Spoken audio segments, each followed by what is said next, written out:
30वीं तारीख स्टार्ट हो चुकी है और कल रमजान का चांद नजर आ जाएगा। आज सऊदी अरब वगैरह में चांद नजर आ चुका है और इंशाअल्लाह कल वहां पहला रोजा है। आज वहां पहली तरावी पढ़ी जा रही है। रमजान का महीना बाकी महीनों की तरह नहीं है, ये एक स्पेशल महीना है, खास महीना है। ये महीना अल्लाह ताला की तरफ से एक बहुत बड़ा गिफ्ट है, एक बहुत बड़ा तोहफा है।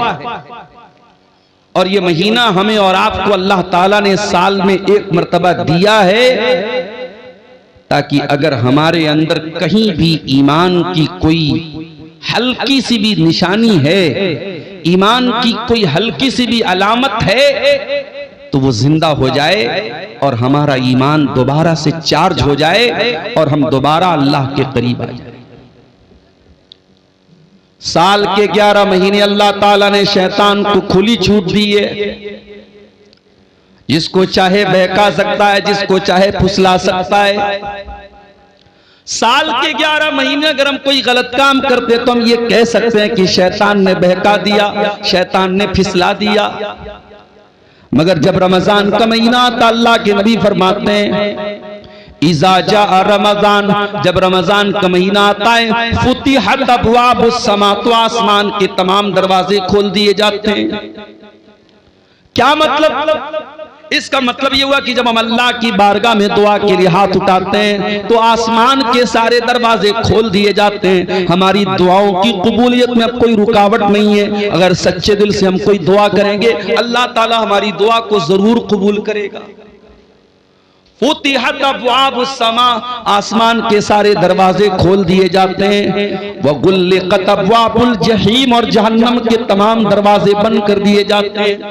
व सुफ़िदतिश शयातीन, और एक महीने के लिए शैतान को जेल में डाल दिया जाता है, शैतान को कैद कर दिया जाता है। एक महीने के लिए शैतान को नो एंट्री जोन में डाल दिया जाता है। शैतान को बहकाने की इजाजत नहीं है, शैतान को फुसलाने की इजाजत नहीं है। एक महीना तक आप शैतान से सेफ हो चुके हैं। अब अगर इस एक महीने में भी आप कोई गुनाह का काम कर रहे हैं, इस एक महीने में आप रोजा फर्ज होने के बावजूद रोजा नहीं रख रहे हैं, इस एक महीने में के अंदर भी आप शराब पी रहे हैं, इस एक महीने के अंदर भी जिना हो रहा है, इस एक महीने के अंदर भी लड़कियां बेपर्दा घूम रही हैं, इस एक महीने के अंदर झूठ बोला जा रहा है, इस एक महीने के अंदर कारोबार में बेईमानी हो रही है, इसका मतलब कि शैतान का कोई दोष नहीं है, हम खुद दोषी हैं। हम खुद शैतान बन चुके हैं और शैतान हमको इतना ट्रेंड कर चुका है, इतना पक्का कर चुका है कि अब एक महीने के लिए शैतान तो मौजूद नहीं है, शैतान तो कैद में है, लेकिन हम फिर भी बुराई से नहीं बच रहे हैं। इसका मतलब कि शैतान को दोष देना बेकार है, हम खुद शैतान बन चुके हैं। ये एक महीना समझिए कि हमारे लिए अल्लाह ताला की तरफ से हुज्जत कायम कर देता है कि ऐ मेरे बंदे, अब तू बता तेरे पास बहाना क्या है, तेरे पास एक्सक्यूज क्या है। शैतान तो कैद हो चुका है मेरे साथी। यही नहीं मेरे प्यारे साथी, इस रमजान के महीने में एक रात है। कौन सी रात है? आइए कुरान का 30वां पारा खोलते हैं। इन्ना अंज़लनाहु फी लैलतिल क़द्र, ऐ मेरे बंदो हमने कुरान को लैलतुल क़द्र में उतारा है। वमा अदराका मा लैलतुल क़द्री, और तुम क्या जानो कि लैलतुल क़द्र क्या है। लैलतुल क़द्र खैरुम मिन अल्फि शहर, और ये लैलतुल क़द्र 1000 महीने से बेहतर है। 1000 महीने के बराबर नहीं का, 1000 महीने से बेहतर है। कितनी बेहतर अल्लाह जानता है। 1000 महीने में, 1000 महीने में आप अगर गौर करें कितने साल होते हैं, कैलकुलेटर पे अगर आप कैलकुलेट करेंगे 1000 को 12 से अगर आप भाग देंगे तो लगभग 84 साढ़े 84 आता है। यानी अगर आपने लैलतुल क़द्र को पा लिया, आपने शबे क़द्र को पा लिया और उसमें आपने तहज्जुद पढ़ लिया, उसमें आपने तिलावत कर ली, उसमें आपने अल्लाह का जिक्र कर लिया, उसमें आपने अल्लाह की राह में दान दे दिया, उसमें आपने अल्लाह ताला की बारगाह में आंसू बहा दिए, उस एक रात में आपने जो भी इबादत की है वो इबादत 84 साल से भी ज्यादा बेहतर है।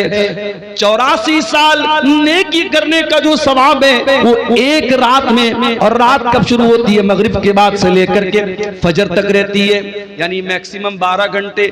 12 घंटे की वो रात है। 12 घंटे के अंदर आपको अल्लाह ताला ने ऐसी रात दे दी है कि आप उसमें अगर कोई नेकी करेंगे तो आपको 84 साल से भी ज्यादा का सवाब मिलेगा। वो मुबारक रात इसी रमजान में आती है मेरे प्यारे साथियों। और वो कब आती है? वो उस रमजान के आखिरी अशरे में आती है। इसीलिए अल्लाह के प्यारे नबी फरमाते हैं, तहर्रू लैलतल क़द्र फिल अशरिल अवाखिर मिन रमजान। ओ लोगो, तुम रमजान के आखिरी अशरे में लैलतुल क़द्र को तलाश किया। और इसीलिए जब रमजान का आखिरी अशरा आता था, जब आखिरी 10 दिन आते थे, अम्मा आयशा फरमाती हैं अल्लाह के प्यारे नबी पूरी रात जागा करते थे, पूरी रात जागा करते थे और अपनी बीवियों को भी जगाया करते थे और कमर कस लेते थे। कमर कस लेने का मतलब ये कि एक्टिव हो जाते थे। आखिरी अशरे में अल्लाह के नबी इबादत के मामले में कोई नरमी नहीं बरतते थे। हमारे उल्टा मामला है। हमारे आखिरी अशरे में लोग मार्केट में ज्यादा नजर आते हैं, बाजार ज्यादा जाते हैं। कोई दर्जी के यहाँ दौड़ रहा है, कोई चप्पल वाले के यहाँ दौड़ रहा है, औरतें अपना कपड़ा लेने के लिए दौड़ रही हैं। आखिरी अशरा हमारे यहाँ ईद की शॉपिंग के लिए माना जाता है। मेरे प्यारे साथियों, आखिरी अशरा जिसमें एक रात कोई लैलतुल क़द्र की रात है, उस रात में अल्लाह के नबी रात भर जागा करते थे। मेरे भाइयों, वो रमजान का महीना इंशाअल्लाह कल से शुरू होने वाला है। वो रमजान एक बहुत बड़े मेहमान की शक्ल में हमारे पास आने वाला है। जरा दिल पे हाथ रख के बताओ कि उस मेहमान के लिए आपके दिल में क्या एक्साइटमेंट है। अगर आपको ये लगता है रमजान आएगा, अच्छे अच्छे पकवान हमारे घर में बनेंगे, हम सहरी में ये बनाएंगे, हम इफ्तार में ये बनाएंगे, आपके ज़हन में अगर रमजान के नाम पे सिर्फ खाना पीना ही आ रहा है तो आपने रमजान का मकसद नहीं समझा, आपने रमजान का मतलब नहीं समझा। जब रमजान का महीना आता था, अल्लाह के नबी खुश हो जाया करते थे और अपने सहाबा को खुशखबरी दिया करते थे। आप फरमाते थे, अताकुम रमजान, ऐ मेरे सहाबा रमजान का महीना आ चुका है, शहरुन मुबारकुन, बरकत का महीना आ चुका है। ऐ मेरे सहाबा, वो महीना आ चुका है जिस महीने में आसमान के दरवाजे खोल दिए जाते हैं, जिस महीने में जहन्नम के दरवाजे बंद कर दिए जाते हैं, जिस महीने में शयातीन को कैद कर दिया जाता है। उसी रमजान में जैसे ही चांद नजर आएगा, हुक्म दिया गया चांद को देखा करो।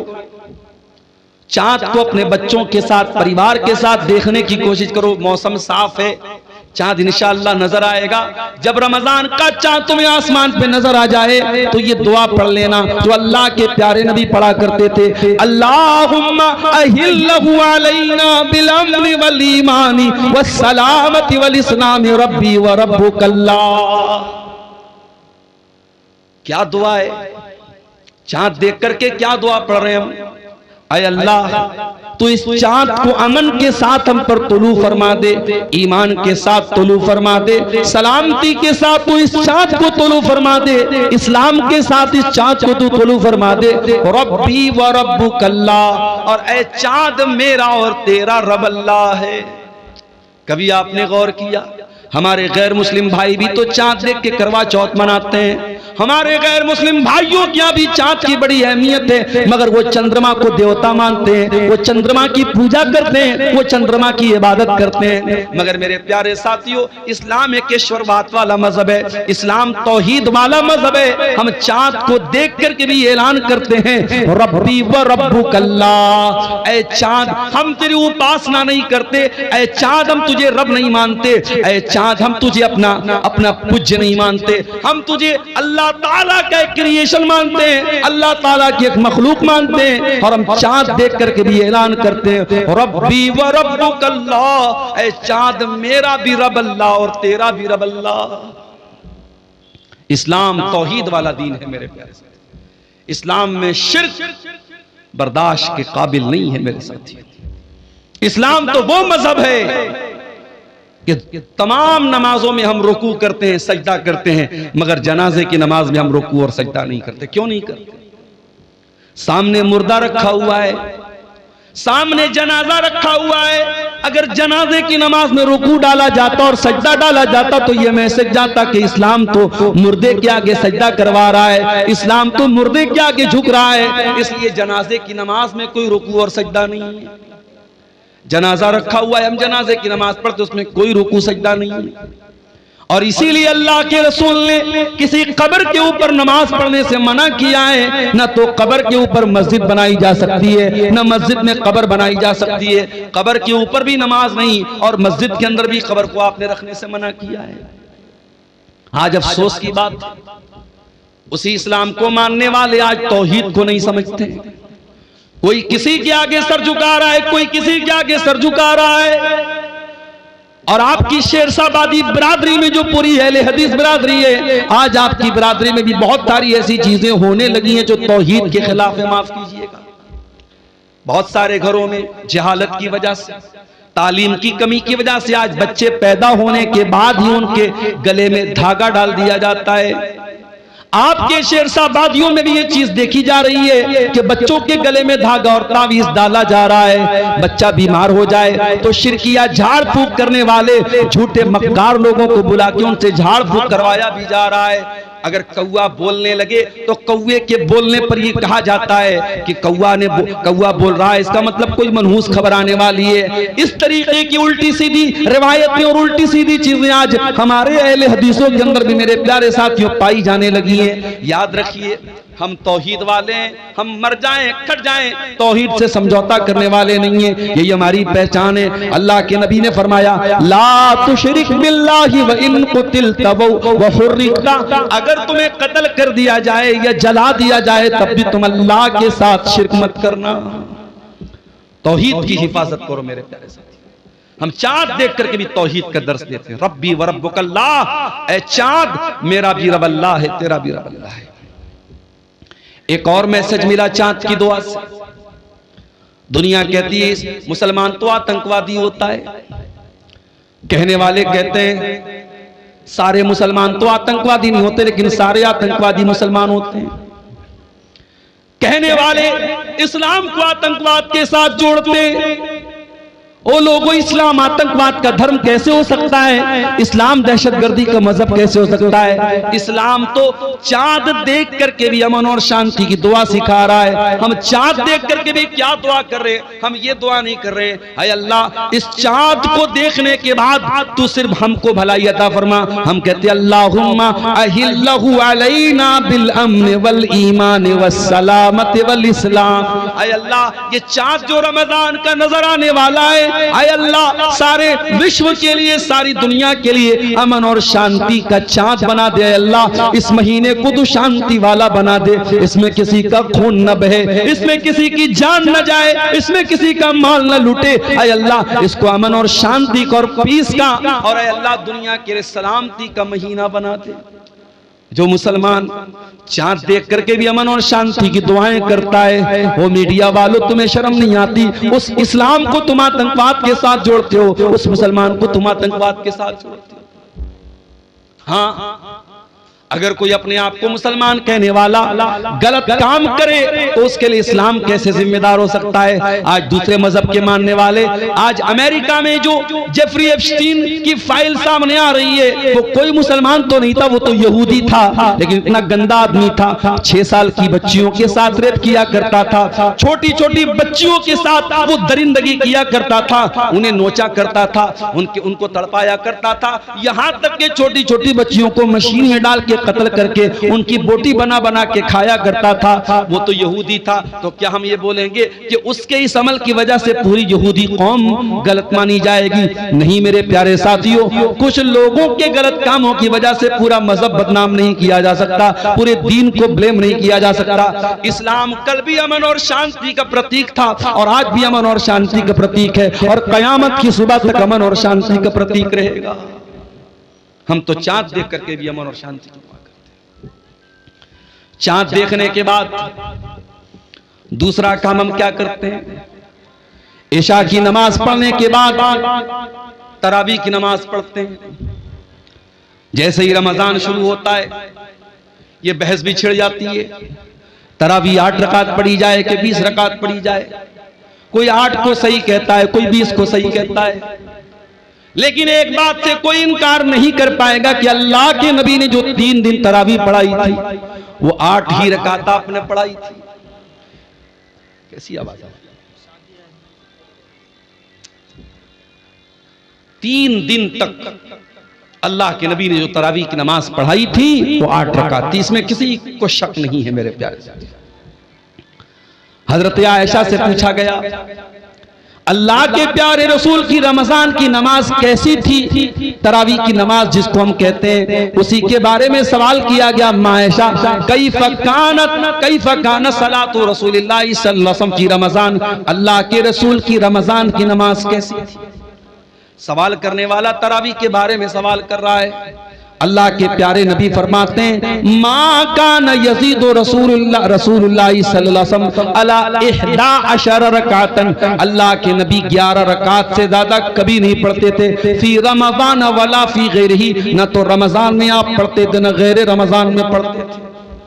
पता ये चला कि तरावी की नमाज कोई अलग नमाज नहीं है, ये वही तहज्जुद की नमाज है जो अल्लाह के नबी साल के बाकी 11 महीने 11 रकात पढ़ा करते थे। उसी नमाज को आसान बना करके हम इशा के फौरन बाद पढ़ लेते हैं, ताकि जो लोग रात में उठ करके तहज्जुद नहीं पढ़ सकते वो भी रमजान में तरावी पढ़ सकें। भाई तहज्जुद की नमाज बड़े खुशनसीब लोगों को हासिल होती, सब लोग तो तहज्जुद नहीं पढ़ता। कुरान में अल्लाह ताला जब अपने मुत्तकी बंदों का जिक्र करता है तो उनकी पहचान बताता है, वो तहज्जुद पढ़ते हैं।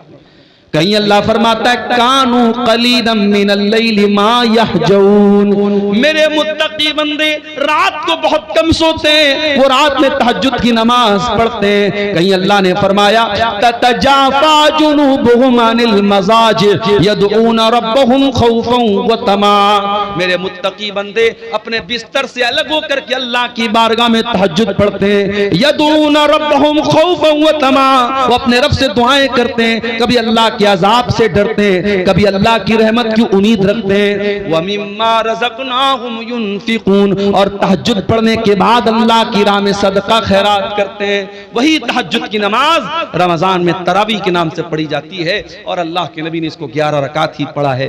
मेरे प्यारे साथियों, हमें और आपको भी चाहिए कि हम तरावी पढ़ें, लेकिन हाँ एक बात याद रखिए, तरावी की नमाज को आज हमारे यहाँ एक हवा बना दिया गया, बहुत मुश्किल बना दिया गया। नहीं, तरावी को आप बहुत मुश्किल मत बनाइए मेरे प्यारे साथियों।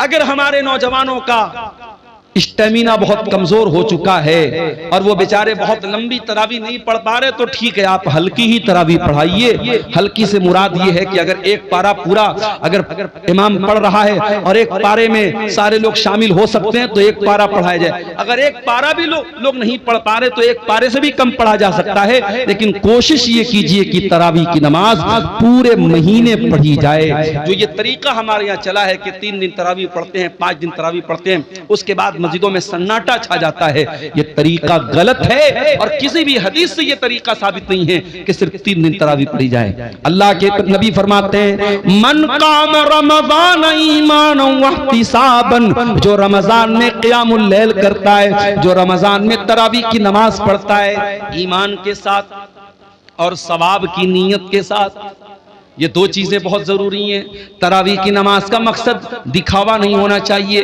तरावी की नमाज का मकसद ये बताना नहीं होना चाहिए कि मैं बहुत बड़ा नेक इंसान हूं। तरावी का 2 मकसद होना चाहिए, ईमानन व इहतिसाबन, ईमान के साथ और सवाब की नीयत के साथ जो तरावी की नमाज पढ़ेगा, अल्लाह के नबी फरमाते हैं गुफिर लहू मा तक़द्दम मिन ज़म्बिही, उसके पिछले तमाम के तमाम गुनाह माफ हो जाएंगे। और ये भी याद रखिए, अभी आज एक फोन मेरे पास आया, मौलाना मैं एक जगह ड्यूटी कर रहा हूं, 12 बजे रात तक मेरी ड्यूटी है, मैं ड्यूटी से आने के बाद जमात तो मुझे नहीं मिलेगी, क्या मैं अकेले तरावी की नमाज पढ़ सकता हूं? मैंने कहा आप पढ़ सकते हैं, जायज है, लेकिन ये बात याद रखिए कि तरावी की नमाज जमात से पढ़ना अफजल है, जमात से पढ़ना अफजल और बेहतर है, इसलिए कि अल्लाह के नबी ने फरमाया मन कामा मअल इमामी हत्ता यंसरिफ कुतिब लहू क़ियामुल लैला, जो इमाम के साथ क़ियामुल लैल करता है, जो इमाम के साथ तरावी की नमाज पढ़ता है, उसको पूरी रात तहज्जुद पढ़ने का सवाब मिलता है। इसलिए मेरे भाइयों, मस्जिद में तरावी का एहतमाम करो और औरतों के लिए भी इंतजाम करो ताकि माएँ बहनें भी इस सवाब में शामिल हो सके। मर्द हजरात भी तरावी पढ़ें और पर्दे के साथ औरतों का भी इंतजाम करो, औरतें भी जाके तरावी की नमाज पढ़ें। और आगे बढ़िए, तरावी आपने पढ़ ली, रात में सो गया, सुबह 4 बज गए, आपकी बीवी ने आपको उठाया, उठिए। आपने कहा अरे 4 बज रहा है, तू मुझे क्यों उठा रही है? बीवी ने कहा शायद आप भूल गए आज पहला रोजा है, चलिए सहरी कर लीजिए।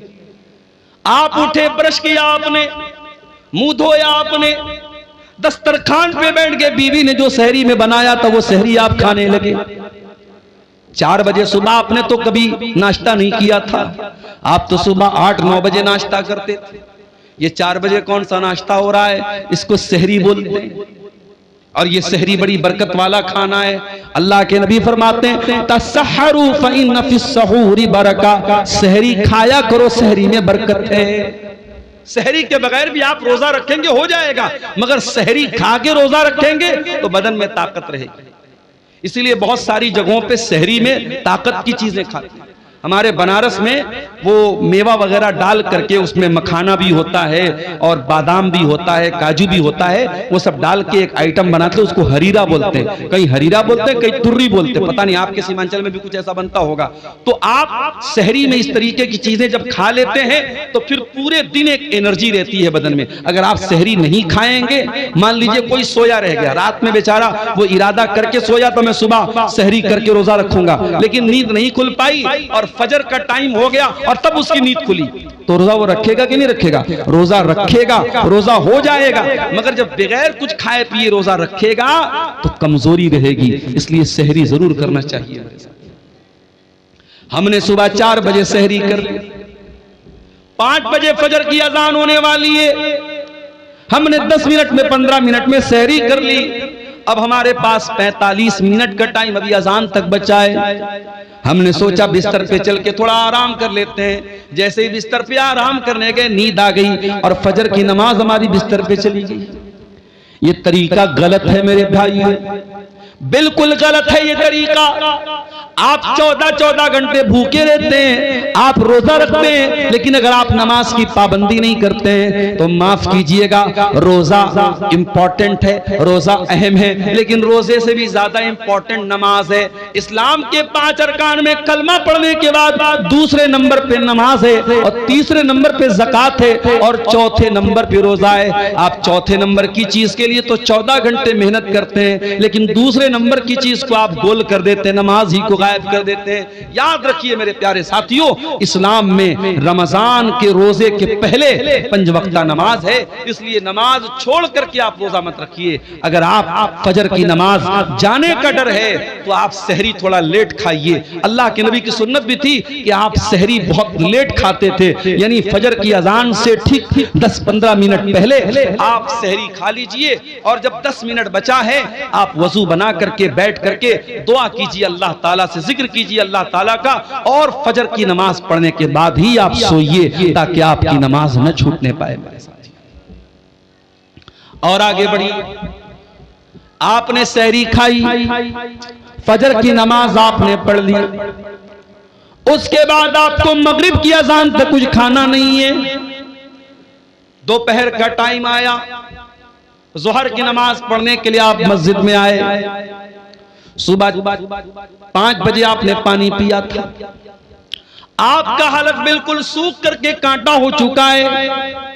जोहर की नमाज के लिए आपने वजू बनाना स्टार्ट किया, आपने वजू में कुल्ली के लिए मुंह में पानी डाला, पानी आपके मुंह में गया।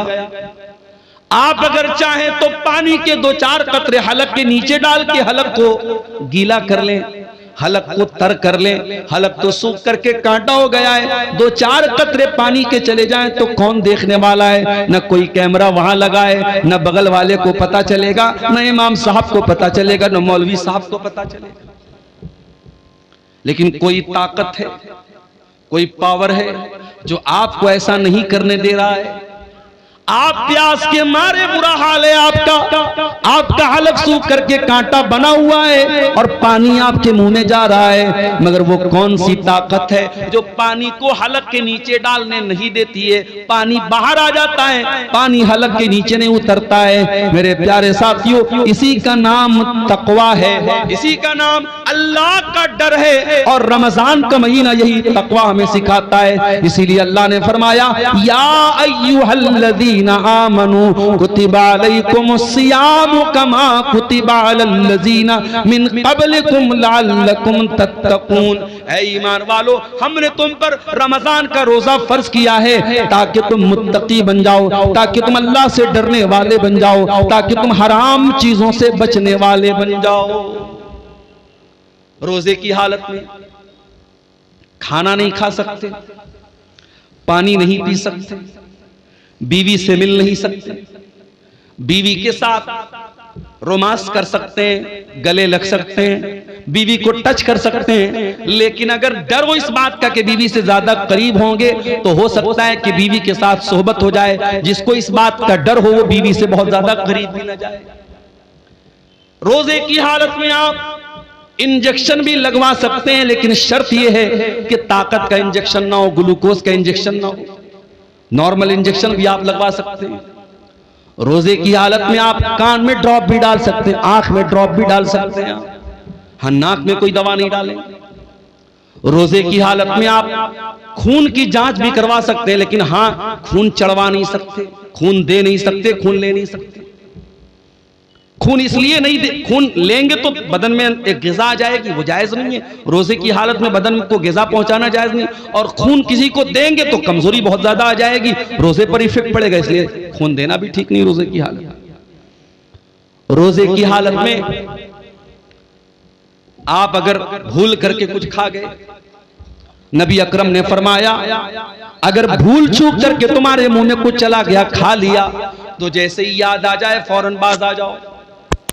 और तुमने जो भूल करके खा लिया पी लिया, उससे तुम्हारे रोजे पर कोई फर्क नहीं पड़ा, बस ये समझो कि तुमको अल्लाह ने खिला दिया। अब मान लो आप घर में आए, प्याले में दाल रखी हुई थी, आपने थोड़ी सी दाल पी ली, फिर आपको याद आया, अरे भाई अभी तो रमजान शुरू हो गया है। फिर आपको अब्दुल गफ्फार साहब की तकरीर भी याद आ गई, उन्होंने कहा था अल्लाह ताला खिला रहा है, आपने पूरी गटागट पूरी दाल आप पी गए। ये नहीं कर देना भाई, वरना मसला फंस जाएगा, बदनाम में हो जाऊंगा। जितना चला गया, जितना गलती से भूल से आपने खा लिया, बस वहीं स्टॉप हो जाओ। जैसे ही याद आ गया मैं रोजा, अच्छा अब ये भी है, बाज लोगों को याद कब आता है जब पूरा खा पी के डकार लेते अल्हम्दुलिल्लाह, उसके बाद उनको याद आता है कि हाँ मैं रोजा हूं। तो इतनी कमजोर याददाश्त भी आपकी नहीं होनी चाहिए। रोजे की हालत में अगर भूल करके आपने खा लिया तो कोई गुनाह की बात नहीं। इसी तरीके से आप सुबह सहरी कर रहे थे, आप चाय पी रहे थे, आप दूध पी रहे थे, उतने में अजान शुरू हो गई, तो बर्तन में जितना दूध है, जितनी चाय है, उसको आप कंप्लीट कर लीजिए, उस पर अल्लाह ताला की आपकी कोई पकड़ नहीं होगी। अजान अगर होने लगे तो बर्तन में जो चीज आप पी रहे हैं उसको आप कंप्लीट कर सकते हैं, उसमें कोई गुनाह की बात नहीं। और यह भी नोट कर लीजिए, रोजे की हालत में अगर रात में इंसान अपनी बीवी से मुलाकात करता है, जाहिर है कि रात में तो जायज है, या रात में इंसान सो गया और वो नापाक हो गया, उसको एहतलाम हो गया, नाइट फॉल हो गया, अब सुबह वो उठा तो वो नापाक है, यानी उसके ऊपर गुस्ल वाजिब है। अब वो क्या करे, वो रोजा रखेगा कि नहीं रखेगा? रोजा रखेगा। और अगर उसी हालत में फजर की अजान भी हो गई तो भी कोई गुनाह की बात नहीं है, उसका रोजा बिल्कुल सही है। लेकिन हाँ, अगर इंसान रात में नापाक हुआ है, सुबह उसी हालत में सहरी कर सकता है, लेकिन फजर की अजान अगर हो गई है तो जितना जल्दी मुमकिन हो वो गुस्ल करे और जमात से जाकर के नमाज पढ़े।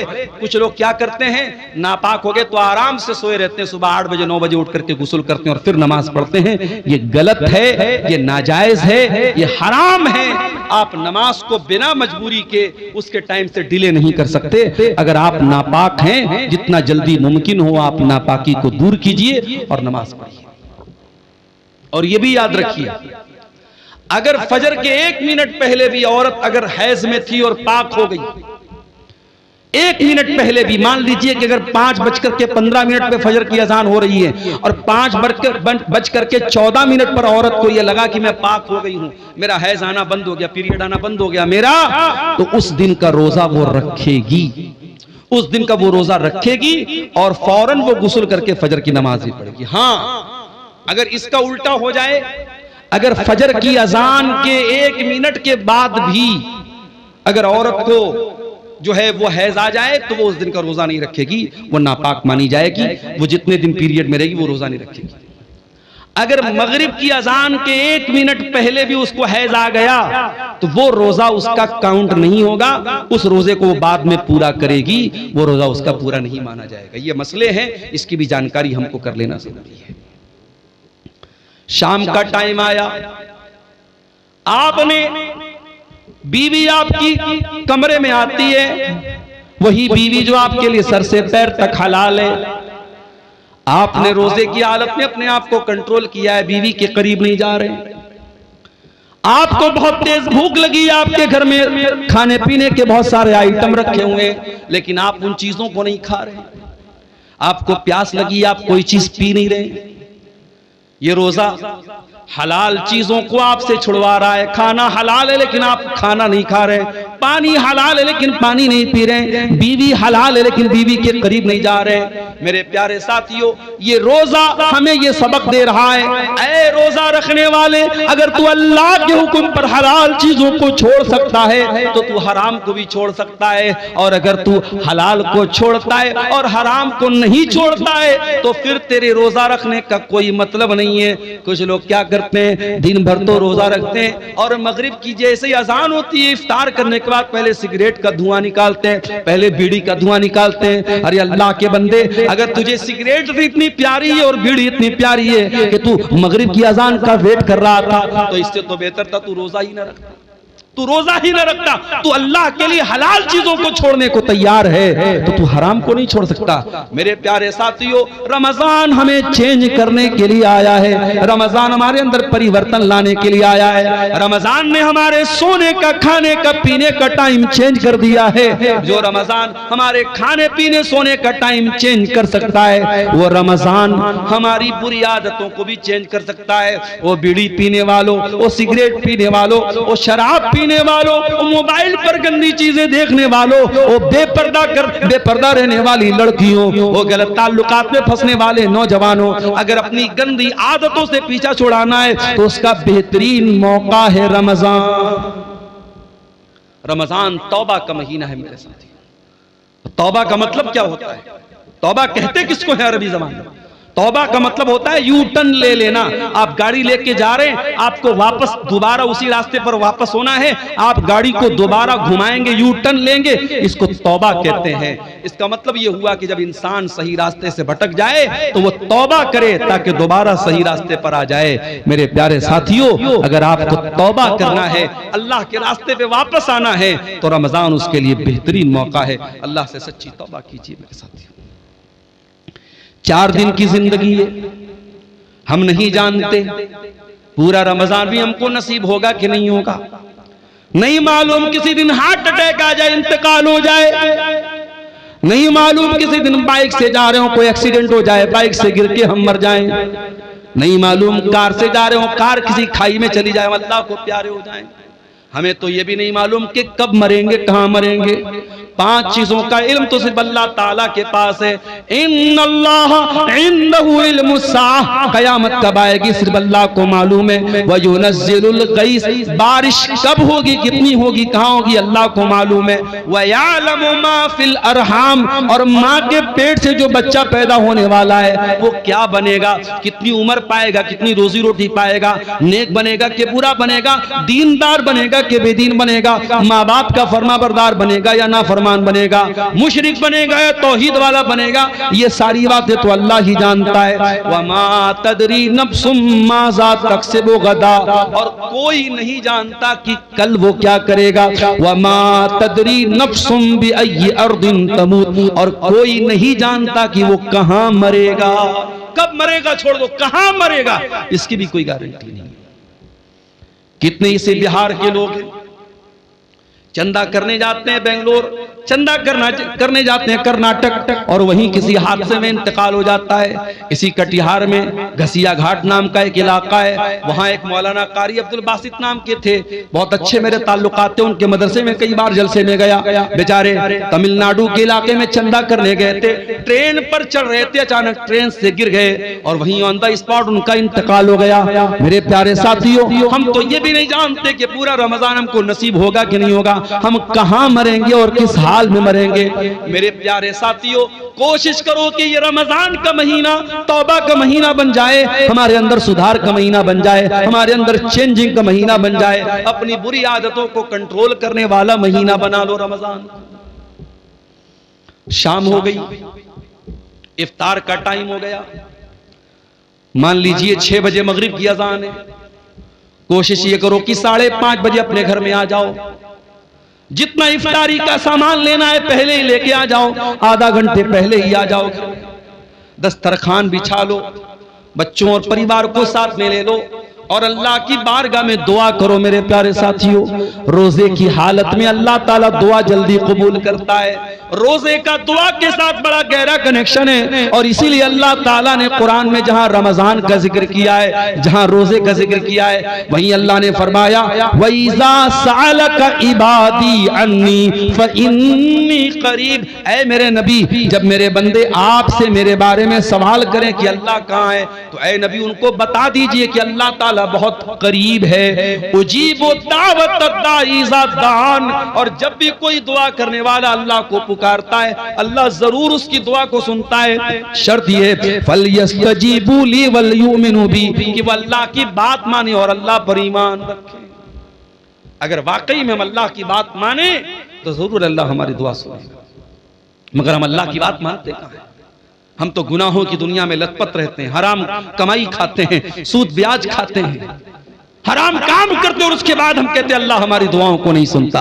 अल्लाह ने हम पर जालिमों को मुसल्लत कर दिया है, फला जालिम है, फला जालिम। अरे सबसे बड़े जालिम हम हैं।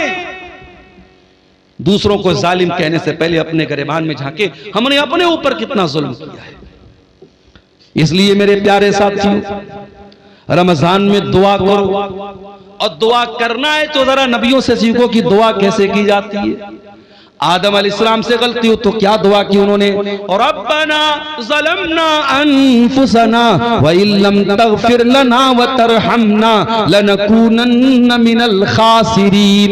ऐ परवरदिगार, हमने अपनी जानों पर जुल्म किया है और अगर तूने नहीं बख्शा और तूने रहम न किया, ऐ अल्लाह हमसे ज्यादा खसारा उठाने वाला कोई न होगा। यूनुस अलैहिस्सलाम को देखो, मछली के पेट में, जहां दुनिया का कोई नेटवर्क काम नहीं करता, वहां क्या दुआ कर रहे हैं, फनादा फिज़्ज़ुलुमाति अल्ला इलाहा इल्ला अंत सुब्हानका इन्नी कुन्तु मिनज़्ज़ालिमीन। यूनुस अलैहिस्सलाम ने तीन अंधेरों में, समंदर का अंधेरा था, पानी का, समंदर का अंधेरा था, रात का अंधेरा था और मछली के पेट का अंधेरा था, तीन अंधेरों में उन्होंने अल्लाह को पुकारा। और क्या पुकारा, ला इलाहा इल्ला अंत सुब्हानका इन्नी कुन्तु मिनज़्ज़ालिमीन। ऐ अल्लाह तू पाक है, ऐ अल्लाह तेरे सिवा मेरा कोई सहारा नहीं है, ऐ अल्लाह तू पाक है, इन्नी कुन्तु मिनज़्ज़ालिमीन। ऐ अल्लाह मैं जालिम हूं, मेरी गलती है। दुआ मांगने का तरीका सीखो मेरे प्यारे साथियों नबियों से। इसीलिए अल्लाह के नबी फरमाते हैं मछली वाले नबी की दुआ बहुत बेहतरीन दुआ है, और मुसलमान जब भी किसी मुसीबत में ये दुआ करेगा अल्लाह ताला जरूर उसकी दुआ को सुनेगा। इब्राहिम अलैहिस्सलाम को देखो, 85 साल की उम्र हो चुकी है, औलाद नहीं है। यहां तो 14-15 साल हो जाए और औलाद ना हो तो दुनिया वाले ताना मारने लगते हैं कि इसको तो औलाद नहीं हो रही है, और इंसान भी मायूस हो जाता है। यहां 85 साल की उम्र हो चुकी है, इब्राहिम अपने रब से मायूस नहीं है। क्या दुआ करते हैं, रब्बी हबली मिन लदुनका ज़ुर्रियतन तय्यबा इन्नका समीउद दुआ। ऐ अल्लाह तू मुझे पाक औलाद दे दे, ऐ अल्लाह तू दुआओं को सुनने वाला है। रब्बी हबली मिनस सालिहीन, ऐ अल्लाह मुझे नेक बेटा अता फरमा। अय्यूब अलैहिस्सलाम को देखो, बीमार है, पूरे बदन में जख्म है, पूरे बदन से खून बह रहा है, पूरे बदन में परेशानी है, और अय्यूब अलैहिस्सलाम दुआ कर रहे हैं, व अय्यूबा इज़ नादा रब्बहू अन्नी मस्सनियद्दुर्रु व अंत अरहमुर राहिमीन। कहते अय अल्लाह मुझे ये बीमारी पहुंची है, अय अल्लाह मुझे ये तकलीफ पहुंची है, और अय अल्लाह सबसे बड़ा रहम करने वाला तू है, अगर तूने रहम न किया तो तेरा बंदा कहां जाएगा। मेरे प्यारे साथियों, रमजान को दुआ का महीना बना लो, खूब दुआएं करो, इफ्तार के टाइम दुआ करो, सहरी के टाइम दुआ करो, तरावी के बाद बैठ के दुआ करो, रात के सन्नाटे में दुआ करो, दिन के उजाले में दुआ करो। रमजान का दुआ के साथ बड़ा गहरा कनेक्शन है, बहुत गहरा ताल्लुक है। और हो सके एक किताब बता रहा हूं, मोबाइल पर भी वो किताब मिल जाएगी आपको, प्ले स्टोर में भी मिल जाएगी। किताब का नाम नोट कर लो, हिस्नुल मुस्लिम, अरब के एक आलिम की किताब है, बहुत अच्छी किताब है दुआओं की, छोटी छोटी दुआएं जो नबी की दुआएं हैं, नबी की सिखाई गई दुआओं को पढ़ा करो। नबी के अल्फाज में बड़ी बरकत है, नबी के अल्फाज बड़े जामे होते थे। अगर वो नहीं पढ़ सकते, अगर पढ़े लिखे नहीं हो, तो अपनी भाषा में, अपनी जबान में, तुम शेरशाबादी लैंग्वेज में, तुम बंगला जुबान में भी अल्लाह से दुआएं कर सकते हो। अल्लाह ताला हर जबान को समझता है, वो दिल की भाषाओं को जानता है, वो दिल की जबान को जानता है। हम जबान से कहें या न कहें, हमारा दिल जब तड़पता है, हमारा दिल जब रोता है, हमारे दिल की सदाओं को भी अल्लाह ताला सुन लेता है। और आगे बढ़िए मेरे भाई, इफ्तार का टाइम हो गया।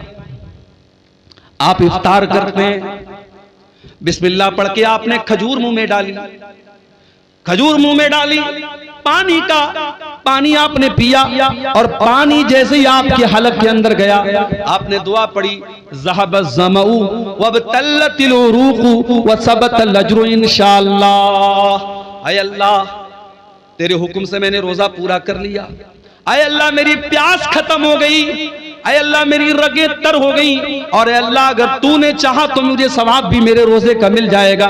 ये बड़ी प्यारी दुआ है, इफ्तार के टाइम यही दुआ पढ़ा करो मेरे प्यारे साथियों। और वो दुआ भी आप पढ़ सकते हैं, अल्लाहुम्मा लका सुमतु अला रिज़्क़िका अफ़्तरतु, ऐ अल्लाह मैंने तेरे लिए रोजा रखा और तेरे ही दिए हुए रिज़्क़ पर मैंने इफ्तार किया। और ये भी मसला याद रखो, इफ्तार में जल्दी करने का हुक्म है। अगर घड़ी में 6 बज चुका है और आपकी जनवरी में 6 बजे इफ्तार का टाइम है, तो जानबूझ करके 6:02 पर भी इफ्तार करना ठीक नहीं है। अल्लाह के नबी फरमाते हैं, ला यज़ालुन्नासु बिखैरिन मा अज्जलुल फित्रा, लोग उस वक्त तक भलाई के साथ रहेंगे जब तक इफ्तार में जल्दी करेंगे। क्या मतलब, जैसे इफ्तार का टाइम हो जाए जल्दी से इफ्तार करेंगे, तब तक लोग भलाई के साथ रहेंगे। बात समझ में नहीं आई? मौलाना साहब, एक आदमी 6 बजे इफ्तार कर रहा है, एक आदमी 6:05 पर इफ्तार कर रहा है, वो 5 मिनट ज्यादा रोजा रख रहा है, उसको तो और ज्यादा सवाब मिलना चाहिए। और आप अल्लाह के नबी की हदीस पढ़ रहे हैं कि जो लोग इफ्तार में जल्दी करेंगे वो भलाई के साथ रहेंगे। पता ये चला कि शरीयत हमारी लॉजिक से नहीं चलती है, शरीयत हमारे दिमाग से नहीं चलती है, शरीयत अल्लाह ताला के और उसके रसूल के हुक्म से चलती है। अगर अल्लाह का हुक्म यही है और रसूल का हुक्म यही है कि इफ्तार में जल्दी किया जाए, तो इफ्तार में देर करना ठीक नहीं है। ये मोजा मैंने पहना है, कपड़े का मोजा हो चाहे चमड़े का मोजा हो, आपको मालूम है उस अगर हमने वजू करके पहना है तो मसा कर सकते हैं मोजे के ऊपर।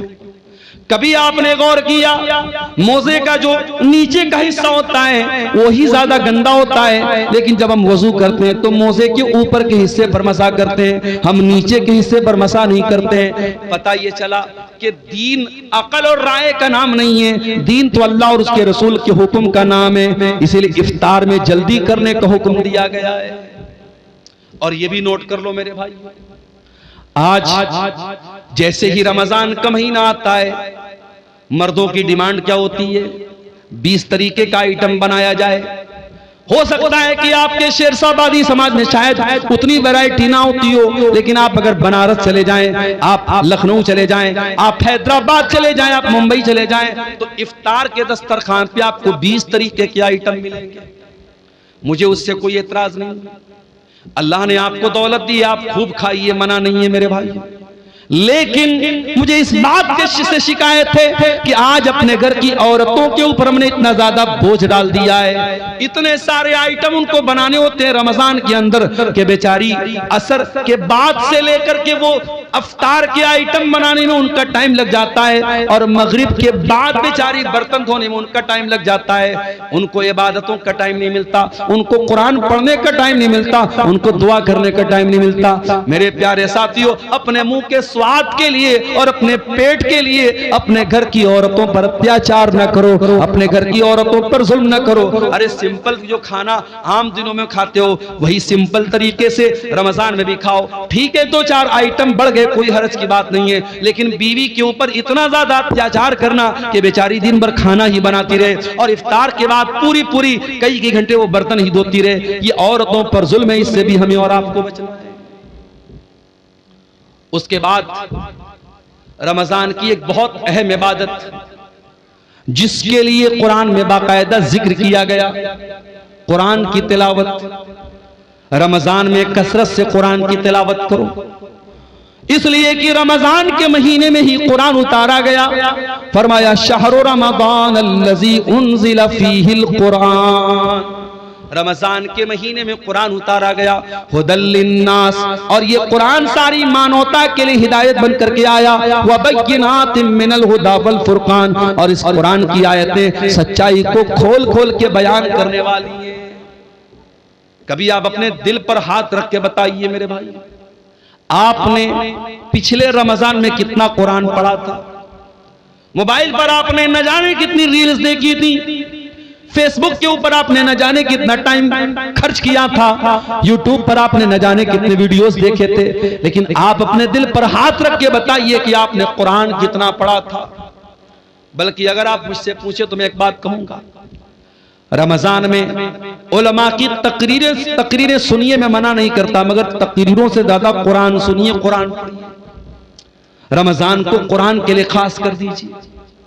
और आज भी आप देखिए जो हरमैन के इमाम है, जब वो कुरान पढ़ते हैं कितना अच्छा लगता है। शेख अब्दुल रहमान अस्सुदैस जब अपनी आवाज में कुरान पढ़ते अल्लाह अल्लाह, कितना प्यारा लगता है।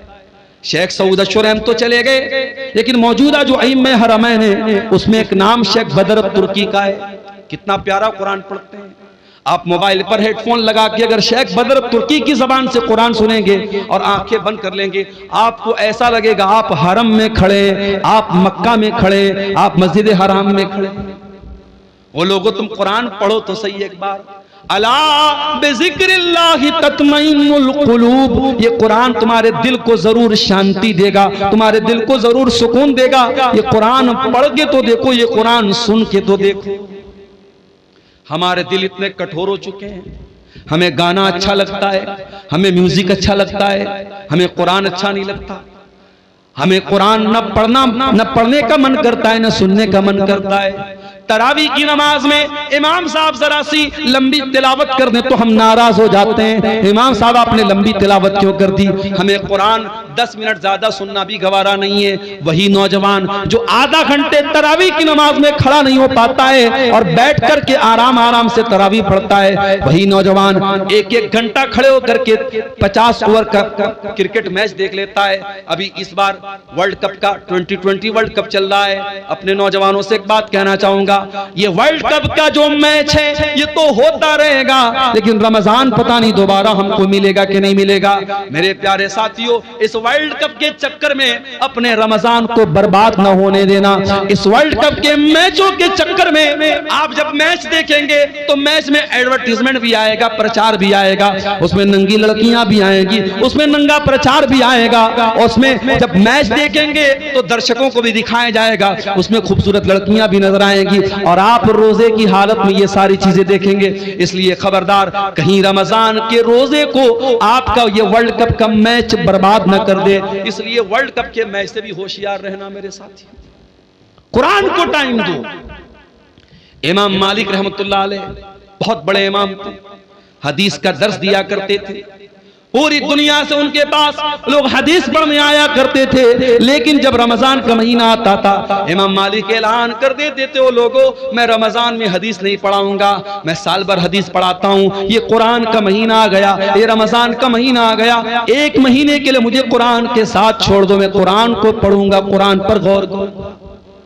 ओ लोगों, कुरान को पढ़ो रमजान में, कुरान को सुनो रमजान में, और कुरान पर गौर करो। ये दिल पर जो गुनाहों की लेयर चढ़ी है, ये दिल पर जो गुनाहों की परत चढ़ी है, जब कुरान पर गौर करोगे तो ये परत टूट जाएगी, ये परत गिर जाएगी। कुरान कहता है अफला यतदब्बरूनल कुरान अम अला कुलूबिन अक़फ़ालुहा, मेरे बंदो तुम कुरान पर गौर क्यों नहीं करते? क्या तुम्हारे दिलों पर ताले लगे हैं? जिस तरीके से मोबाइल का लॉक अगर खोलना हो तो जब तक पासवर्ड न डाला जाए तब तक मोबाइल का लॉक नहीं खुलता, जब तक पैटर्न लॉक न डाला जाए तब तक मोबाइल का लॉक नहीं खुलता। इसी तरीके से दिल पर जो लॉक पड़े हैं, दिल पर जो ताले पड़े हैं, दिल का ताला खोलना है तो कुरान पर गौर करो, कुरान पर तदब्बुर करो मेरे प्यारे साथी, कुरान पर गौर करो मेरे साथी। अल्लाह के नबी जिनके ऊपर कुरान उतरा था, अल्लाह के नबी कभी कभी दूसरे के मुंह से कुरान सुना भी करते थे। एक मर्तबा आपने अब्दुल्ला बिन मसूद से फरमाया, ऐ अब्दुल्ला इक़रा अलैयल कुरान, ऐ अब्दुल्ला मुझे कुरान पढ़ के सुनाओ। अब्दुल्ला बिन मसूद ने फरमाया, ऐ अल्लाह के नबी मैं आपको कुरान कैसे पढ़ के सुनाऊं, ये कुरान तो आप ही के ऊपर उतरा है। आपने फरमाया, ऐ अब्दुल्ला मैं दूसरे के मुंह से सुनना चाहता हूं, आज तुम्हारे मुंह से सुनना चाहता हूं, तो मुझे कुरान पढ़ के सुनाओ। अब्दुल्ला बिन मसूद कुरान पढ़ने लगे और सूरह निसा की तिलावत करने लगे, सूरह निसा पढ़ने लगे और अल्लाह के नबी गौर से सुनने लगे। पढ़ते पढ़ते पढ़ते पढ़ते अब्दुल्ला बिन मसूद इस आयत पर पहुंचे, फकैफा इज़ा जीना मिन कुल्ली उम्मतिन बिशहीद, ऐ मेरे नबी उस वक्त आपका क्या हाल होगा जब हम हर उम्मत में से एक गवाह लाएंगे। वजीना बिका ला हाउलाई शहीदा, और ऐ नबी हम आपकी उम्मत पर आपको गवाह बनाएंगे। जब अब्दुल्ला बिन मसूद इस आयत के ऊपर पहुंचे, उन्होंने कहा, वो कहते हैं कि अल्लाह के नबी ने मुझसे कहा बस करो, ऐ अब्दुल्ला बस करो। मैंने नजरें उठा के देखा, मैंने क्या देखा, फैज़ा ऐनाहु तज़रिफान, अल्लाह के नबी की दोनों आंखों से आंसू बह रहे थे, अल्लाह के रसूल रो रहे थे, ज़ारो कतार आप रो रहे थे। वो जो कयामत के दिन आपके कंधे पे जिम्मेदारी डाली जाएगी, उस जिम्मेदारी को सोच के आप रो रहे थे। ओ मुसलमानों, तुम्हारे नबी तो अपनी जिम्मेदारी का ख्याल करके रो रहे हैं, तुम्हें अपनी जिम्मेदारी का ख्याल कब आएगा? आज ये कौम कहां जा रही है, इस कौम का नौजवान कहां जा रहा है? आज इस कौम की लड़कियां मुर्तद हो रही हैं, इस कौम का नौजवान नशे में धुत है, इस कौम की लड़कियां बेपर्दा हो रही हैं, इस कौम का एक बड़ा तबका हराम कमाई खा रहा है। वो लोगों तुम्हें कोई चिंता नहीं है, तुम्हारे दिमाग में कोई टेंशन नहीं है। तुम्हारे नबी तो यही टेंशन लेके दुनिया से चले गए। तुम्हारे नबी को तो एक ही टेंशन थी, फलअल्लका बाखिउन नफ्सका अला आथारिहिम इल्लम युमिनु बिहाज़ल हदीस असफा। ऐ मेरे नबी आपको इतनी टेंशन है, आपको इतनी चिंता है लोगों के ईमान लाने की, कहीं इस टेंशन में आप जान न दे दे। आपके नबी को तो इतनी टेंशन थी, मगर आपको कोई टेंशन नहीं है। अल्लाह के प्यारे नबी उस जिम्मेदारी का एहसास करके रोने लगे, कुरान सुन करके रोने लगे। मेरे साथ कुरान सुनो तो सही अच्छे कारी की आवाज में, खास तौर से जो अफ्रीकन कारी होते हैं, उसमें एक कारी है, कभी यूट्यूब पर सर्च मारिएगा, सूफी अब्दुल रशीद नाम है उनका, ये शायद उधर अफ्रीका वगैरह कहीं के हैं।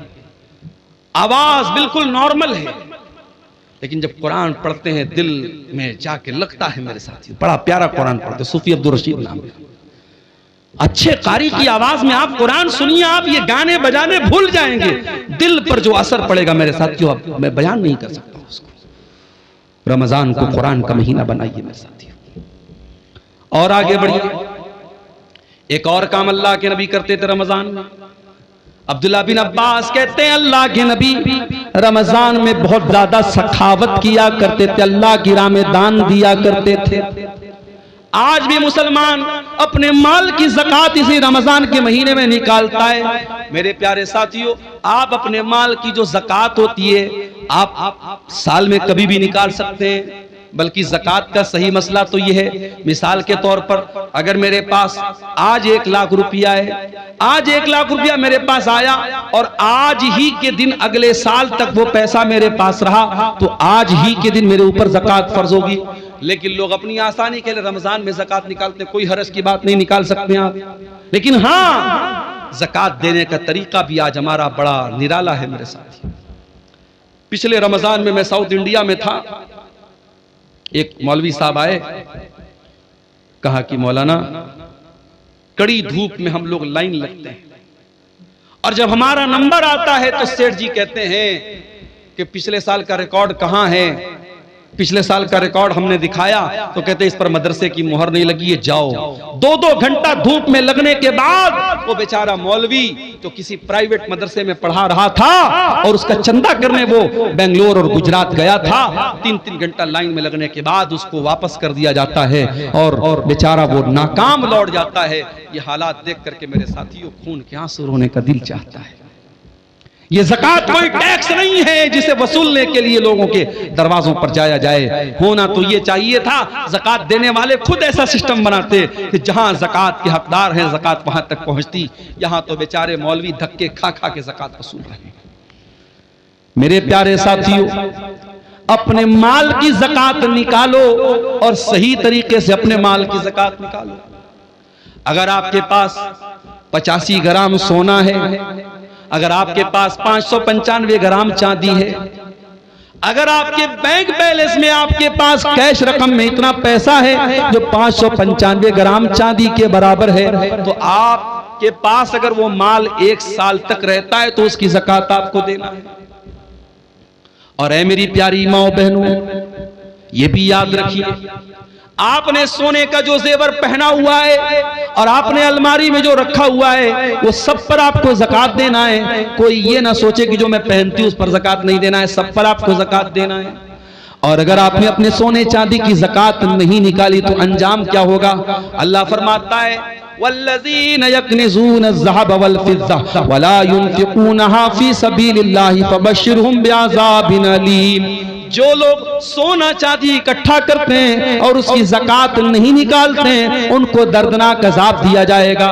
यौमा युहमा अलैहा फ़ी नारि जहन्नम फतुक्वा बिहा जिबाहुहुम व जुनूबुहुम व ज़ुहूरुहुम। क़यामत के दिन वही सोना चांदी जहन्नम की आग में तपाया जाएगा, उससे उनकी पेशानी को दागा जाएगा, उससे उनके पहलू को दागा जाएगा, उससे उनकी पीठ को दागा जाएगा और कहा जाएगा हाज़ा मा कनज़्तुम लिअन्फुसिकुम फज़ूक़ू मा कुन्तुम तकनिज़ून। ये सोना चांदी जिसकी तुमने ज़कात नहीं निकाली थी, आज उसको अल्लाह ताला ने जहन्नम की आग बना दिया है, आज अजाब का मजा चखो। मेरे प्यारे साथियों, इसलिए अपने माल की सही ज़कात निकालिए और ये बात याद रखिए, ज़कात कोई टैक्स नहीं है। ज़कात आपके माल के मैल कुचैल को पाक करती है।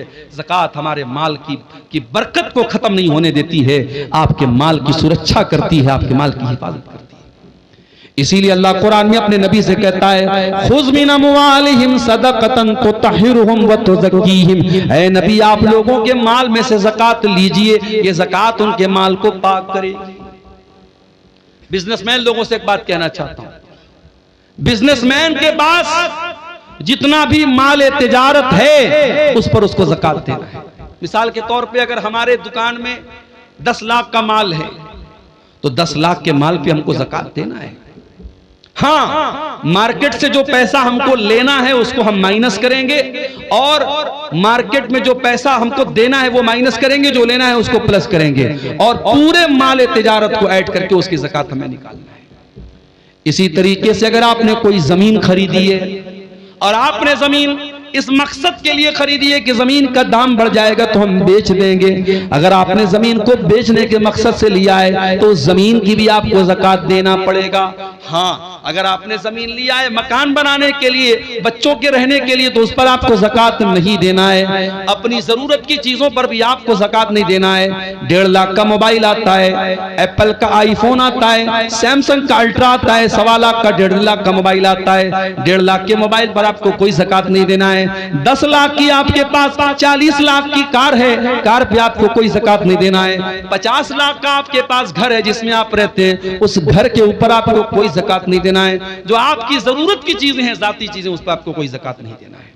लेकिन हाँ, जो बिजनेस एसेट है, जो माल तिजारत है, उस पर आपको ज़कात देना है। और कोशिश कीजिए कि अपने माल की पूरी पूरी ज़कात रमजान में निकाल दीजिए। और घर की औरतों को भी कुछ पैसा दे दीजिए कि कोई मांगने वाली आए, कोई जरूरतमंद आए तो घर की औरतें भी कुछ अल्लाह की राह में सदका खैरात करें। ये माहौल मेरे प्यारे साथियों रमजान में अपने घरों का हमें बनाना चाहिए। अल्लाह के नबी सल्लल्लाहु अलैहि वसल्लम की बीवियों से कुरान कहता है कि ऐ नबी की बीवियों, अक़िमनस सलात व आतीनस ज़कात, तुम नमाज कायम किया करो, तुम ज़कात अदा किया करो। इसका मतलब कि औरत को भी ज़कात अपने माल की देना चाहिए। अगर औरत के पास अपना जेवर है, औरतों को जो मायके से मिलता है जेवर, वो औरत का अपना जेवर होता है। अगर शौहर ज़कात निकाल दे तो अच्छी बात है, अगर शौहर ज़कात नहीं निकालता है तो बीवी को खुद उसकी ज़कात निकालनी पड़ेगी। अगर अपना जेवर बेच के भी निकालना पड़े तो देना पड़ेगा। ज़कात दिए बगैर चारा नहीं है। और अगर हम जानबूझ के ज़कात नहीं निकालेंगे, अल्लाह के यहाँ बहुत दर्दनाक अज़ाब होगा। मेरे प्यारे साथियों, रमजान के इस मुबारक महीने में एक काम हमें और करना रहता है, जिसको एतिकाफ बोलते हैं। एतिकाफ का मतलब होता है अपने आप को मस्जिद के अंदर कैद कर लेना। रमजान के आखिरी अशरे में 10 दिन तक इंसान एतिकाफ करता है। नबी की सुन्नत है, मगर ये मसला याद रखो, औरतें भी अगर एतिकाफ करेंगी तो मस्जिद में करेंगी। अगर औरतों के लिए मस्जिद में पर्दे का इंतजाम है, सुरक्षा का इंतजाम है, तो मस्जिद में एतिकाफ करेंगी। और अगर मस्जिद में इंतजाम नहीं है तो औरतों को मायूस होने की जरूरत नहीं है, वो और नेकी के काम करें, उनको एतिकाफ करने की जरूरत नहीं है। एतिकाफ अगर होगा तो मस्जिद में होगा, इसलिए कि अल्लाह के नबी से कहीं और एतिकाफ करने का सबूत नहीं मिलता है। और इत्तिकाफ कौन करेगा? आज तो हालात ये पूरे पूरे गांव में कोई इत्तिकाफ नहीं करता है। पूरी अहले हदीसों की बस्ती है, कुरान और सुन्नत पर चलने वालों की बस्ती है, लेकिन पूरी बस्ती में एक आदमी भी इत्तिकाफ नहीं करता है। अफसोस की बात है। मैंने मुंबई में देखा, मैंने कर्नाटक में देखा, मैंने तमिलनाडु में देखा, मस्जिद में 20-20 नौजवान, बिल्कुल हट्टे कट्टे नौजवान, वो आते हैं इत्तिकाफ में बैठते हैं। औरतों के लिए इंतजाम मैंने देखा, पर्दे का इंतजाम है, वो इत्तिकाफ करती हैं। मेरे प्यारे साथियों, जज्बा होना चाहिए आपके अंदर। और इत्तिकाफ वो आदमी, आज हमारे यहाँ कोई करता भी तो कौन करता है? जो बिल्कुल समाज में रिटायर हो चुका है, वो इत्तिकाफ करता है। अरे जो बिजनेसमैन है, जो एक्टिव है, जो अपने दुनिया की कुर्बानी दे के इत्तिकाफ करे, वो असल इत्तिकाफ करता है। मेरे साथ ये एक पर्चा आया है मेरे सामने। हमारे इलाके में एक घर है जिसमें हर दिन 2 से 4 मरतबा अपने आप आग लग रही है। लोग 20 दिनों से बहुत परेशान हैं। वजह क्या है? जरा इस मसले पर रोशनी डालें। देखिए, कभी कभी कुछ चीजों की वजह नॉर्मल होती है, लेकिन हम वजह कुछ और समझते हैं। हम बाइक से जा रहे हैं, बिल्ली ने रास्ता काटा, हम कहते हैं मौलवी साहब बिल्ली ने रास्ता क्यों काटा? अरे बिल्ली को जाना था कहीं, वो जा रही थी, उसमें क्या मसला है? आग लग रही है तो आग लगने की कोई वजह है। अब कुछ लोग उसको जबरदस्ती कि साहब वहां कुछ शैतान का मामला है, ये है वो, ऐसा कुछ नहीं है। अगर आपको ये लग रहा है कि ये आग जो लग रही है नॉर्मल कोई वजह नहीं है, आप वहां कुरान पढ़िए, उस घर में अल्लाह का जिक्र कीजिए, कुरान पढ़िए, नमाज पढ़िए। उसके बाद कौन से शैतान की मजाल है कि वहां अपनी कोई हरकत कर सके? और आग अगर लगती है तो कहीं ना कहीं लापरवाही से लगती है। अल्लाह के नबी की हदीस है कि रात में सोने के पहले चिराग बंद करो। हमारे यहाँ लोग सर्दियों में हीटर जलाते हैं और हीटर चलाए चलाए सो जाते, कितनी जगह एक्सीडेंट हो जाता है। जो नबी की हदीस है, जो नबी का फरमान है, उस पर हमेशा हमें अमल करना है। रात में जो भी आग से रिलेटेड चीजें, चाहे गैस का चूल्हा हो, चाहे चिराग की बत्ती हो, चाहे हीटर हो, सब बंद करके सोना चाहिए। तो बहरहाल अगर किसी घर में बार बार आग लग रही है, उसकी वजह पे गौर कीजिए। कोई हर चीज के पीछे कोई दूसरी वजह सोचना और समझना ये मुनासिब नहीं है। वल्लाहु आलम बिस्सवाब। ज़कात के माल से क्या मदरसे के उस्ताद, क्या इतना ही लिखा है? मदरसे के उस्ताद को शायद ये पूछना चाह रहे कि मदरसे के उस्ताद को तनख्वाह दे सकते हैं कि नहीं। देखिए, जो भी हमारे यहाँ दीनी मदरसे हैं, उलमा का एक बड़ा तबका, उलमा की एक बड़ी जमात का ये मानना है कि हिंदुस्तान के माहौल में जो दीनी मदरसे हैं ये फी सबीलिल्लाह के अंदर आते हैं। जो कुरान में अल्लाह ताला ने ज़कात किसको देना है, 8 जगहों पे ज़कात का पैसा दे सकते हैं। उसमें एक जगह है फी सबीलिल्लाह, अल्लाह की राह में भी ज़कात का पैसा दे सकते हैं। तो उलमा की एक बड़ी जमात का कहना है कि मदरसा जहां दीनी तालीम होती है वहां पे हम ज़कात दे सकते हैं, क्योंकि वो फी सबीलिल्लाह के अंदर आता है। अगर मदरसे में गरीब बच्चे पढ़ते तब तो कोई शक की बात नहीं, ज़कात दे ही सकते हैं। अगर मदरसे में खुशहाल बच्चे भी पढ़ते हैं तब भी ज़कात की रकम दी जा सकती है। क्यों? क्योंकि मदरसों का असल मकसद क्या है? अल्लाह के दीन की तबलीग करना, लिहाजा वहां ज़कात की रकम दी जा सकती है। लेकिन इस तरीके के मदरसे जहां ज़कात की रकम दी जाती है, वहां अगर ऐसे बच्चे पढ़ते हैं जिनके बाप खुशहाल हैं, तो उनको ये चाहिए कि खुराकी वगैरह की वो फीस दे दें, ताकि वो ज़कात के अंदर किसी तरीके के डाउट से वो बच जाए।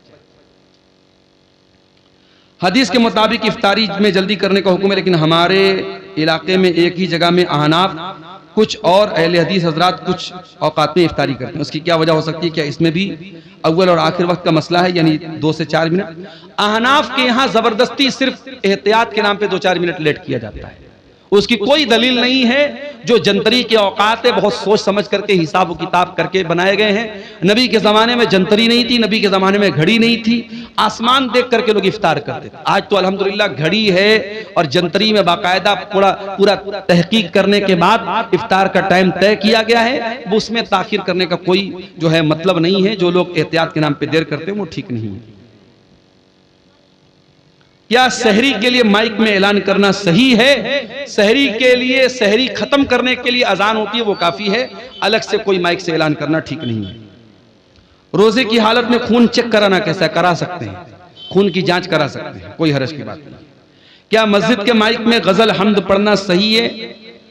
गजल हमद जो है ये अगर अच्छा कलाम है और मान लीजिए कि मस्जिद में कोई प्रोग्राम वगैरह हो रहा है तो उस मौके पर तो पढ़ सकते हैं। ऐसे ही नॉर्मली जो है लाउड स्पीकर से गजल और हमद पढ़ना ये ठीक नहीं है, ये दूसरों को तकलीफ पहुंचाने वाली बात होगी।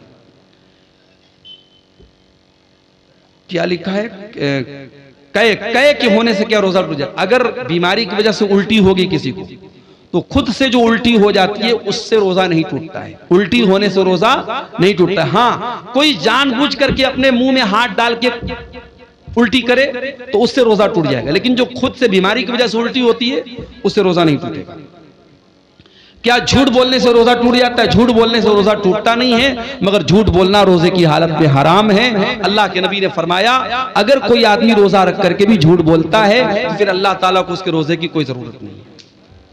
इफ्तार कराने से कितना सवाब मिलता है? आप जिसको इफ्तार कराएंगे उसको उसके रोजे का पूरा सवाब मिलेगा और उतना ही सवाब आपको भी मिलेगा। इसलिए कोशिश ये कीजिए कि रमजान में रोजाना एक आदमी को अपने साथ बिठा के इफ्तार कराइए ताकि आपको हर रोजे का डबल सवाब मिले। लेकिन यहाँ जो इफ्तार करने आएगा आपके घर में वो बेचारा कहीं ये ना सोचे कि मेरे सवाब में कोई कमी आएगी, उसको पूरा सवाब मिलेगा, लेकिन इफ्तार कराने वाले को डबल सवाब मिलेगा। सहरी के लिए वजू करना जरूरी है? नहीं, वजू भी जरूरी नहीं है, बल्कि नापाकी की हालत में भी आप सहरी कर सकते हैं, लेकिन हाँ फौरन गुस्ल करके आप जमात से फजर की नमाज पढ़ेंगे। तो ये चंद मसाइल थे। हम अल्लाह ताला से दुआ करते हैं रब्बुल आलमीन हमें आने वाले रमजान का हक अदा करने की तौफीक अता फरमाए। रब्बुल आलमीन। अस्सलामु अलैकुम वरहमतुल्लाहि वबरकातुहू। शेख मोहतरम, एक सवाल मैं लगभग 1-2 साल से लेकर के घूम रहा हूँ कि एक छोटी बस्ती है जिसमें एक जुमे की मस्जिद है, उसके बगल में ही मतलब सट करके ही रूम मदरसे के बनाया हुआ है। अगर उस मस्जिद में के मतलब मदरसे रूम में औरत जुमा या तरावी या ईदैन की नमाज उसमें पढ़ेगी तो होगी या नहीं? इन्होंने पूछा है कि मस्जिद के सटा हुआ कोई मदरसे की ज़मीन है, उसमें औरतें अगर जुमा में आ जाती हैं या ईदैन में आ जाती हैं तो नमाज पढ़ सकती हैं या नहीं। अगर मस्जिद और वो मदरसे की जो ज़मीन है वो सटी हुई है, बीच में कोई गैप नहीं है, तब तो नमाज हो जाएगी। और अगर गैप है बीच में कोई गली है और दोनों सटा हुआ नहीं है, तब फिर ये मसला गड़बड़ है।